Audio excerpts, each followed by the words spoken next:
LeBron James might be one of the greatest to ever play the game, but he's also one of the most hated. In fact, he consistently tops the charts for negative tweets among NBA stars. Now, Anthony Davis is speaking out, explaining why so many players have a problem with LeBron, and it's not just envy. Everyone knows LeBron caps a lot. He has memes all over the internet about his lies. From locker room dynamics to leadership style, Davis breaks down the real reasons behind the hate. Let's find out everything. The rise of King James and the seeds of resentment.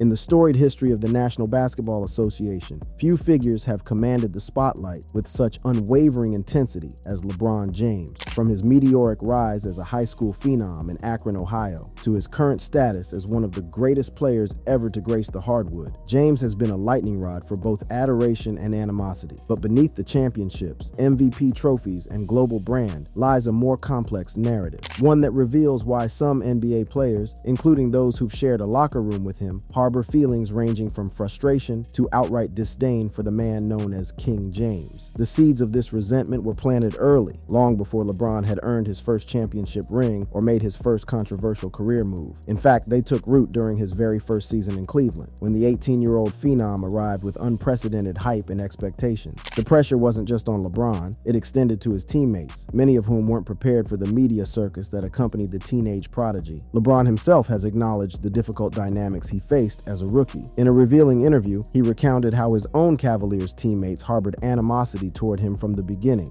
There's video evidence of my teammates basically saying like, I don't think you can really just bring a high school player in and really just think your team gonna really turn around like that. He's not ready, or we have better players than him in his position already on our team, though.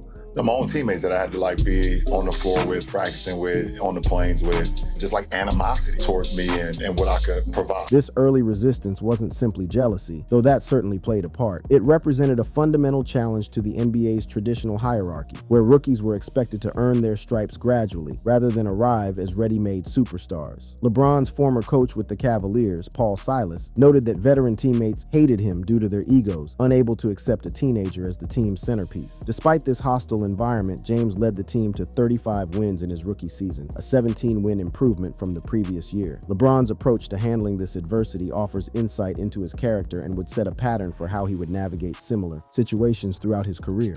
I came in with the narrative, but I didn't come in with that type of aura. I just wanted to come in and learn from the vets, put the work in. So I think my advice to anyone that comes in with this out of this world expectation, put your blinders on, go to work, punch your clock in, prepare yourself, and just learn from the vets. Yet what truly transformed LeBron from merely a polarizing figure to perhaps the most divisive star in NBA history was the decision, his televised announcement in 2010 that he would leave Cleveland to take his talents to South Beach and join forces with Dwyane Wade and Chris Bosh on the Miami Heat. This moment, broadcast on ESPN as a primetime special, became a flashpoint that would forever alter how players and fans alike perceived James. The public nature of the announcement, coupled with the perception that he was abandoning his hometown team to form a super team with his friends, sparked unprecedented backlash. Cleveland fans burned his jersey in the streets. Owner Dan Gilbert penned an infamous letter calling LeBron's departure a cowardly betrayal. And around the league, players who had once admired James now viewed him as having taken a shortcut to championship contention. Former NBA player Kwame Brown, the 2001 first overall pick, has been particularly critical of LeBron's career moves. In July 2024, Brown implied that LeBron's approach to team building undermined traditional paths to success, suggesting that James prioritized stacking the deck rather than embracing the struggle of competition. This sentiment has echoed throughout the league for years, with Philadelphia 76ers legend Julius Erving criticizing LeBron for curating super teams in Miami, Cleveland, and Los Angeles, suggesting it undermined traditional team building processes. The perception of LeBron as a team hopper who prioritizes super teams over competitive integrity has become deeply ingrained in NBA culture. Posts on social media platforms regularly label him this way, contrasting his career path with players like Kobe Bryant or Michael Jordan, who spent the majority of their careers with a single franchise. LeBron's on-court behavior has also contributed to the animosity some players feel toward him. Throughout his career, he has been accused of flopping exaggerating contact to draw fouls, which many traditionalists view as antithetical to the game's spirit of toughness. Posts on social media frequently cite flopping as a reason for disliking LeBron, with users calling him a crybaby and and flopper. His playing style, while undeniably effective, has also drawn criticism from peers. LeBron's ball-dominant approach often requires teammates to adapt to his playmaking, sometimes reducing star players accustomed to primary. Scoring roles to spot-up shooters or secondary contributors, Kevin Love, Chris Bosh, and most recently Russell Westbrook all experienced significant role adjustments when playing alongside James, with varying degrees of success and satisfaction. This effect was perhaps most evident with the Miami Heat, where Chris Bosh, previously a franchise player with the Toronto Raptors, became a third option behind LeBron and Dwyane Wade. Bosh's transformation from a 20-point, 10-rebound player in Toronto to a stretch four role in Miami was perceived by many as underutilizing his skills. Even Wade, who had been the face of the Heat franchise before LeBron's arrival, eventually deferred to James as the team's primary leader and offensive option. The fundamental issue, according to many observers, isn't merely that LeBron is talented or successful. It's his dominance both on and off the court that creates friction. His high usage rate, often around 30 to 32% during his prime, and playmaking, career 7.4 assists per game, mean he controls the offense, which can limit teammates' opportunities to showcase their full skill sets. While this approach maximizes team efficiency, as evidenced by LeBron-led teams reaching 8 consecutive NBA Finals from 2011 to 2018, it can frustrate players seeking larger roles or more autonomy. Even younger players entering the league have shown a willingness to challenge LeBron's authority, perhaps most notably demonstrated by Memphis Grizzlies forward Dillon Brooks during a playoff series. Brooks was unapologetic about trash-talking James. There are people out there that say maybe you shouldn't do that with one of the better players in the game. What were you thinking? I don't care. He's old. You know what I mean? I was waiting for that. Brooks continued, making it clear he wasn't intimidated by James's reputation. I was expecting him to do that game 4, game 5. He wanted to say something when I got my 4th foul. He should have been saying that earlier on. But, you know, I poke bears. This willingness to challenge LeBron stands in stark contrast to the reverence that surrounded previous generation superstars, particularly Michael Jordan. Skip Bayless and other analysts have argued that young players like Brooks feel emboldened to challenge LeBron, unlike the universal respect and fear that Jordan commanded. Shaquille O'Neal, a Hall of Famer himself, has been explicit in his comparison of LeBron to the all-time greats. Hold on. You said LeBron James the greatest player ever? Ever. What about Michael and Kobe? So you just gonna pass Kobe up like that? I'm gonna pass Kobe up. I'm gonna look at Michael. Kobe Bryant couldn't fill, or Michael Jordan fill LeBron's shoes. The impact that he's had with different teammates. I'm gonna say one thing to you, Max. I don't know the numbers like you do. Michael Jordan is what in the finals? 6 and what? Oh. And what is LeBron in the finals? That's all I gotta say. LeBron's 4-6 finals record is frequently cited as evidence of his shortcomings compared to Jordan's perfect 6-0 mark, though this comparison ignores the different competitive landscapes they faced and the fact that reaching the finals 10 times is itself a remarkable achievement. The culmination of these factors, the early resistance from teammates, the backlash to the decision, the perception of super team building, his dominant playing style, and the constant comparisons to Jordan, has created a perfect storm of resentment among some NBA players. The seeds planted early in LeBron's career have grown into a complex web of animosity that has dogged him throughout his remarkable journey. Yet, despite this, LeBron has continued to excel, winning championships with 3 different franchises and setting records that may never be broken. His resilience in the face of criticism is perhaps his most underappreciated quality, one that both fuels his detractors and inspires his supporters. But resentment toward LeBron didn't just stem from his dominance on the court. It grew louder as his influence off the court began shaping the very structure of the NBA itself. The LeBron Effect, control, media, and the help LeBron culture. Beyond LeBron James's on-court dominance and controversial career moves lies perhaps the most significant source of tension between him and other NBA players: his extraordinary influence over team operations, media narratives, and organizational culture. This phenomenon, often referred to as the LeBron Effect, has transformed every team he's joined and created a complex dynamic that many teammates have struggled to navigate. At the heart of this tension is the perception that LeBron wields unprecedented control over roster decisions, coaching hires, and team strategy, an influence that has earned him the nickname LeGM among fans and media. While all superstars have input on team matters, LeBron's influence appears to extend far beyond the norm. Reports have indicated that the Cleveland Cavaliers would never ever make a move without LeBron's say-so, with LeBron acting as a de facto GM alongside his associates Rich Paul, Maverick Carter, and Randy Mims. This control has manifested in several high-profile incidents throughout his career. In 2016, Cleveland Cavaliers coach David Blatt was fired despite a 30-11 record, reportedly due to LeBron's dissatisfaction. Blatt's replacement, Tyronn Lue, was seen as more aligned with LeBron's vision, though the move frustrated some players who respected Blatt. Similarly, during his time with the Miami Heat, rumors circulated that LeBron wanted coach Eric Spoelstra fired, though team president Pat Riley reportedly refused to acquiesce. Perhaps most significantly, LeBron's influence has been felt in numerous trades and signings. His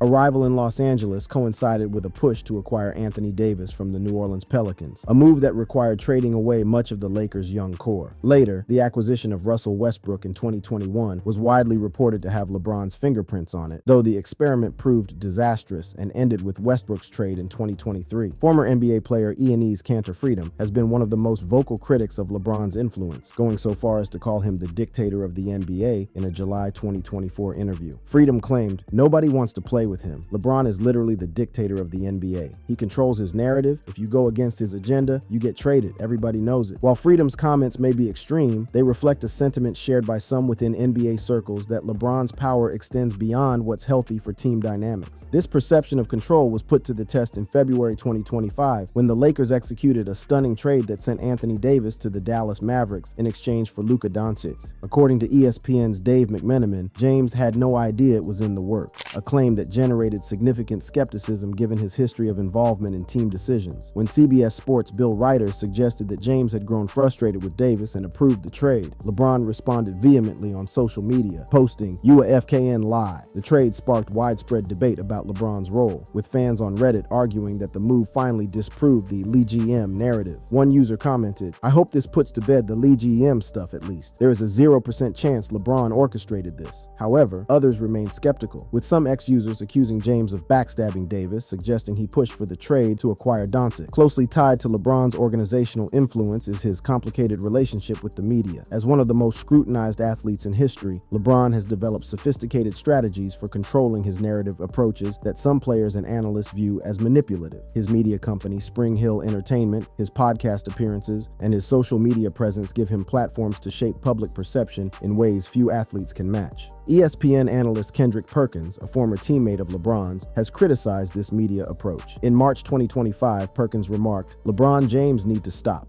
I'm so sick of him with this, oh, how the league is covered because he wanted to be covered a certain way." This comment followed LeBron expressing frustration with the negative tone of NBA coverage, suggesting he wants to control not just his own narrative, but how the entire league is portrayed. This media scrutiny extends to his teammates, creating what former Cavaliers guard J.R. Smith has called the help LeBron culture, a phenomenon where teammates face immense pressure to support James while absorbing a disproportionate share of blame for failures. Smith discussed this dynamic on a podcast with Bomani Jones, describing the intense pressure and blame placed on teammates when playing alongside James. He noted that while LeBron's presence elevated the team, it also meant teammates bore the brunt of criticism for failures, particularly in high-stakes moments. Smith knows this burden all too well. In Game 1 of the 2018 NBA Finals, his infamous mental lapse dribbling out the clock in a tied game instead of attempting a game-winning shot cost the Cavaliers a crucial opportunity against the Golden State Warriors. LeBron's visible frustration on the court fueled speculation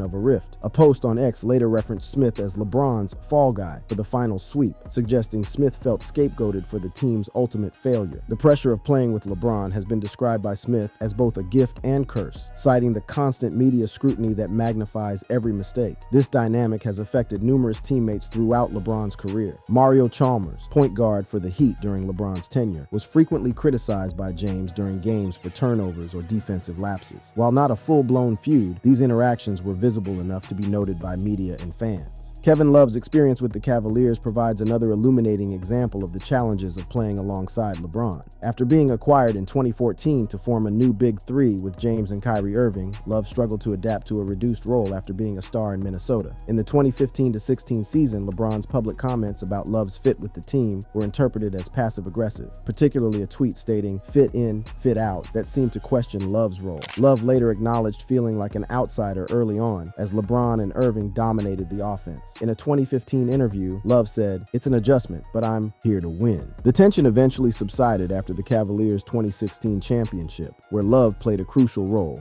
including his famous defense on Stephen Curry in Game 7. The resolution of this conflict demonstrates how shared success can overcome the challenges of playing with LeBron, a pattern seen with several teammates throughout his career. Perhaps the most dramatic example of a teammate chafing under LeBron's leadership was Kyrie Irving, who requested a trade from Cleveland in 2017 despite coming off 3 straight finals appearances and a championship. Reports indicated that Irving grew frustrated with playing in LeBron's shadow and wanted to establish himself as a leader elsewhere. After being traded to the Boston Celtics, Irving made cryptic comments about Cleveland's environment, interpreted as jabs at LeBron's leadership style. The Irving situation highlights a key aspect of the LeBron effect. His leadership style is often described as empowering, but also demanding, which can strain relationships with teammates who have different personalities or ambitions. Richard Jefferson, a teammate on the 2016 championship Cavaliers, has praised LeBron's leadership, saying, "He's the kind of leader who makes you want to carry the weight too." However, Jefferson also acknowledged that LeBron's approach creates significant pressure, which not all players are equipped to handle. The Help LeBron culture extends beyond the court and locker room to social media and public discourse. Gilbert Arenas, a former NBA All-Star, has observed how LeBron's critics have built careers around criticizing him. I can tell you this, if he retires at the end of this year, there's gonna be a lot of who lose a lot of money. Because there's no more LeBron James to talk bad about, and you won't be in the algorithm. You better hope he plays for the next 5 to 7 so you can feed your kids. Because when he's gone, them checks is gone. That's a fact. Because y'all don't have another enemy right now. You get to say, I don't like LeBron James, get 1 million views. Money, he retires right now. What you gonna say? I don't like Wemby.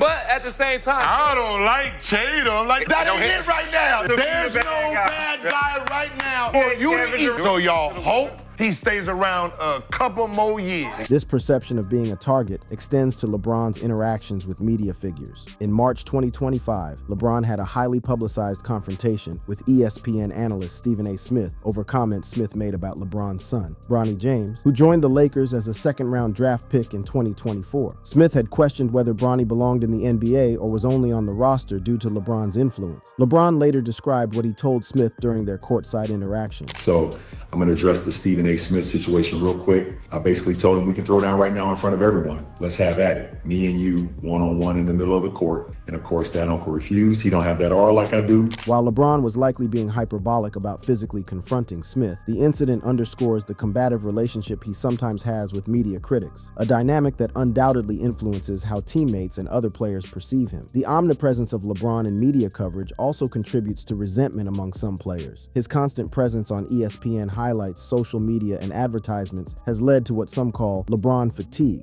where fans and players alike grow tired of the endless coverage. This media saturation amplifies every action or statement, creating a feedback loop where minor incidents become major storylines. A 2022 Forbes study found that LeBron received 108,036 negative tweets in a month, nearly 3 times more than Kevin Durant, the next most criticized player. Similarly, a 2021 Sports Insider study found him to be the most hated player in 24 states based on negative social media sentiment. While this level of scrutiny is partly a function of his superstar status, it also reflects the polarizing nature of his public persona and its effect on NBA discourse. The intense spotlight that follows LeBron creates a challenging environment for teammates who must adapt not only to his playing style, but also to the constant media attention, heightened expectations, and potential for blame when things go wrong. This pressure cooker atmosphere has contributed to tensions with various teammates throughout his career, from his early days in Cleveland to his current tenure with the Lakers. Yet amidst the narratives of control and controversy, one relationship stands out, a personal and professional bond that offers rare insight into LeBron's impact from the inside: his connection with Anthony Davis.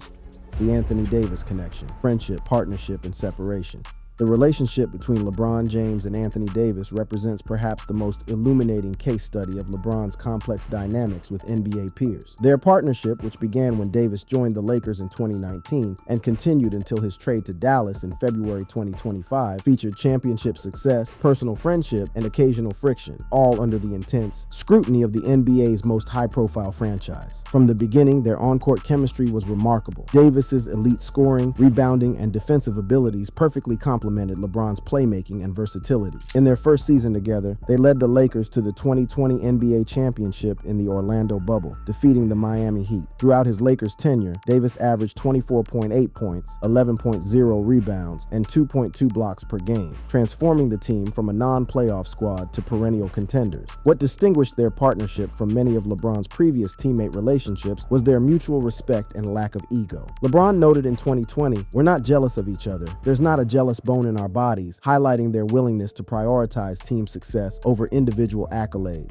Davis echoed this sentiment, stating, "I'm not jealous of him, he's not jealous of me, and it shows on the court." Their connection extended beyond basketball strategy to an almost telepathic understanding. Davis told Candace Parker in 2023 that he and James could communicate with one little glimpse of eye contact, requiring minimal verbal coordination. This synergy was crucial in high-pressure situations, such as when they would make spontaneous decisions about substitutions to protect leads in close games. Off the court, their bond seemed equally strong. Their relationship predates the Lakers, stemming from the 2012 London Olympics, where they were teammates on Team USA. Davis, then a young star, learned from James, laying the groundwork for their later partnership. By the time they reunited in Los Angeles, they had developed a genuine friendship. Davis described their dynamic as like two big kids who want to win, enjoying game nights and casual hangouts. James called their relationship special, transcending typical teammate interactions. Their families reportedly grew close as well, with Davis noting they spent significant time together away from basketball. However, like any relationship in the pressure cooker of professional sports, their partnership wasn't without challenges. In February 2023, when James broke Kareem Abdul-Jabbar's all-time scoring record, Davis's subdued reaction on the bench sparked speculation about tension between the stars. Media personality Colin Cowherd reported an anonymous source claiming they were not boys, citing body language and alleged disappointment in Davis's post-bubble conditioning. Davis later addressed the controversy, explaining that his body language was due to frustration over the Lakers losing the game, not about James's record. He reportedly called James the next day to apologize, stating, "I was pissed off that we were losing. It's that simple. It's nothing that has to do with Bron. He knows that." Their partnership faced other challenges as well, notably injuries that plagued both players. Davis's frequent absences, missing significant games each season, and James's own injury concerns in his later years fueled frustration as their championship window narrowed. This set the stage for media-driven narratives about their relationship, though both players consistently downplayed any friction. Then came the seismic event that would test their bond like never before: the February 2025 trade that sent Davis to the Dallas Mavericks in exchange for Luka Doncic. The three-team deal, also involving the Utah Jazz, shocked the NBA world, as Davis was widely considered a cornerstone of the Lakers' present and future alongside James. Both James and Davis were reportedly blindsided by the trade. James learned of it while dining with his family after a win over the Knicks. He initially thought it was a hoax until Davis FaceTimed him to confirm. James described their call as a weird, uncomfortable truth moment, noting the visible shock on both their faces. Just before the trade, LeBron had publicly praised Davis's irreplaceable value to the team.